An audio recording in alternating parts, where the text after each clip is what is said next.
요즘 들어 챗 GPT 같은 인공지능 도우미가 삶의 많은 부분을 풍요롭게 만들어주며 일상과 업무의 효율성을 높여주고 있다는 말이 빈번하게 들리고 있습니다. 이번 주에는 챗 GPT에 이어 구글 바드까지 한국어 인식 능력을 갖추게 되어 우리 한국인들이 두 가지 강력한 인공지능 비서를 활용할 수 있게 되었습니다.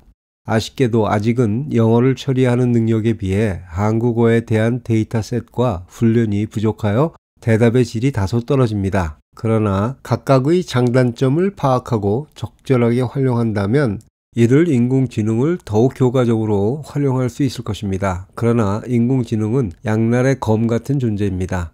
잘못 사용하면 심각한 문제를 초래할 수 있으므로 사용에 있어서는 반드시 주의가 필요합니다. 그렇다면 이들 인공지능이 할 수 있는 일은 뭘까요? 챗 GPT 3.5는 텍스트 생성, 언어 번역, 문장 요약, 지식 제공, 질문에 대한 답변 제공, 챗봇 기능 등을 제공합니다. 더 발전된 챗 GPT-4는 정보 제공, 언어 번역, 장문 지원, 학습 지원, 토론 및 논의, 시뮬레이션, 기술 지원, 일상 대화, 자기 개발 권유, 리마인더 및 일정 관리, 문화 이해, 의사 결정 지원, 감정 지원 등을 할 수 있다고 합니다. 바드는 프레젠테이션 작성, 이메일 작성, 일정 관리, 연구 수행, 문서 편집, 번역, 코드 생성, 창의적 콘텐츠 작성 및 질문에 대한 답변 제공 등을 할 수 있다고 얘기하는군요. 이렇게 나열된 기능들은 단지 기본적인 역할에 불과하며 사용자의 요구와 상황에 따라 그들이 도와줄 수 있는 분야는 더욱 넓어질 수 있습니다.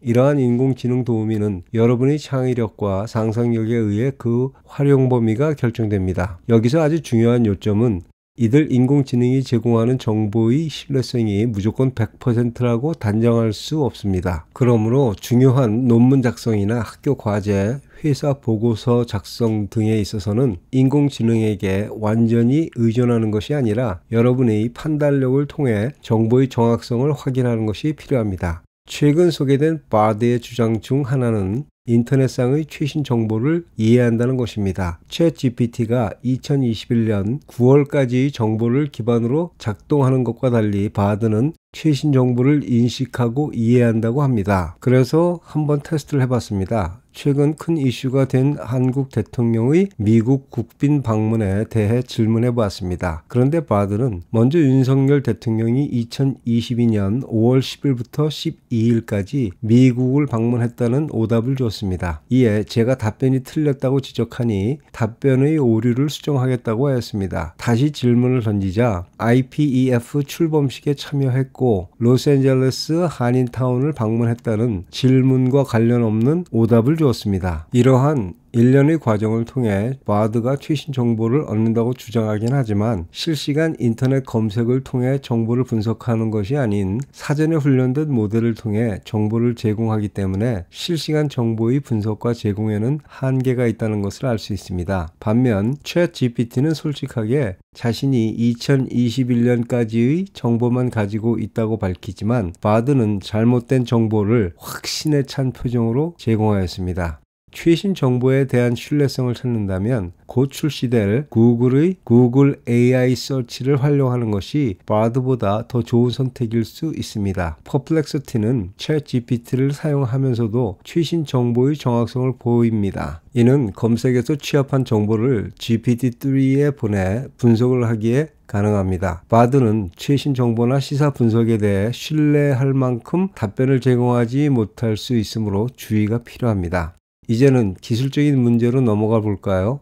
인공지능 시스템의 토큰이 무엇인지에 대해 궁금해 하시는 분들이 많아 이에 대해 물어봤습니다. 바드는 10억 개의 단어는 10억 개의 토큰이며 100억 개의 단어는 20억 개의 토큰이라는 잘못된 답변을 제공했습니다. 이에 대해 바드에게 이의를 제기하니 오답을 인정하며 수정을 시도했지만 그 역시 정확한 답변이 아니었습니다. 이에 더해 나는 고양이를 좋아합니다 라는 문장에 대해 바드와 챗 GPT에게 토큰의 수가 어떻게 되는지를 물었더니 서로 다른 답변을 내어줍니다. 영어와 달리 한국어의 토큰 수는 인공지능의 언어 분석 함수에 따라 달라질 수 있어 어떤 것이 정답인지 판단하기 어렵습니다. 그러나 재미있는 것은 챗GPT는 바드의 답변과 자신의 답변이 다를 수 있다는 가능성을 설명하는 반면 바드는 자신이 맞고 다른 인공지능이 틀렸다고 단호하게 주장했습니다.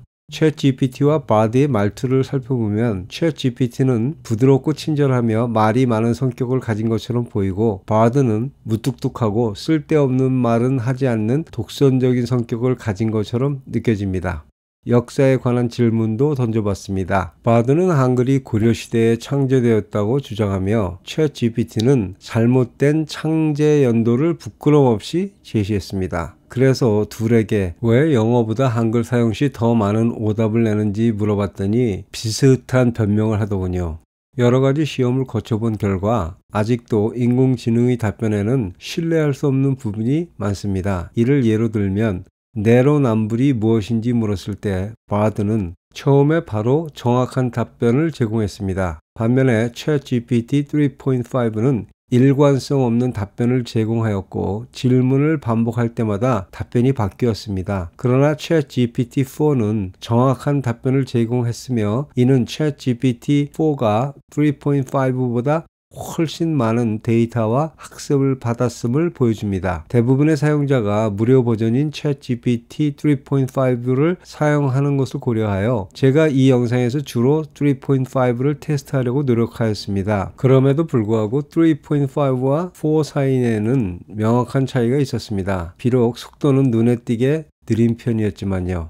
여기서 여러분이 이해해야 할 중요한 포인트가 있습니다. 한글 창제 연도에 대한 잘못된 답변은 챗GPT가 학습 과정에서 받은 정보의 오류입니다. 반면에 내로남불에 대한 일관성 없는 답변은 우리가 환각현상, 즉 할루시네이션이라고 부르는 인공지능이 잘못된 정보를 상상하는 현상입니다. 이 두 가지 모두 문제가 되는 부분이지만 인공지능의 답변을 무조건 신뢰하고 논문, 과제, 보고서 등에 인용한다면 큰 문제를 겪을 수 있다는 점을 강조하고 싶습니다. 무턱대고 복사 붙여넣기를 하면 잘못된 정보를 전파할 위험이 있습니다. 인공지능이 인간을 닮아서일까요? 몰라도 아는 척, 알면 잘난 척을 하는 성향이 있어서 때로는 거짓말을 하는 경향이 있는데 이는 사람이 무심코 속을 수 있게 만듭니다. 따라서 인공지능의 답변을 받을 때는 항상 주의 깊게 확인하고 필요한 경우 추가적인 확인 작업을 거치는 것이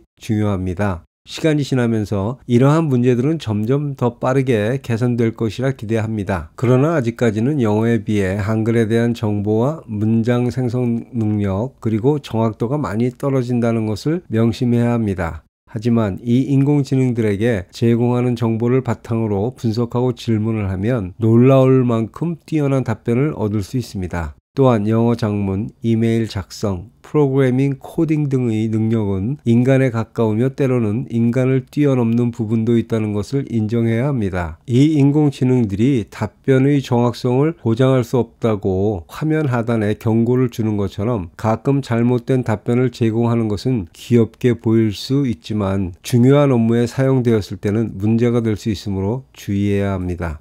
각자의 필요에 따라 적절하게 사용하고 올바른 프롬프트를 사용하여 이 인공지능들을 업무나 생활에 잘 활용하면 많은 도움을 받을 수 있을 것입니다. 다음 영상에서는 기업 운영이나 회사에서 자체 인공지능 서버를 도입하는데 실질적으로 도움이 될 수 있는 정보를 제공할 예정이니 꼭 시청해 보시길 바랍니다. 또한 구글이 발표하는 다양한 인공지능 제품을 계속 사용하고 리뷰하는 영상도 계속해서 업로드할 예정입니다.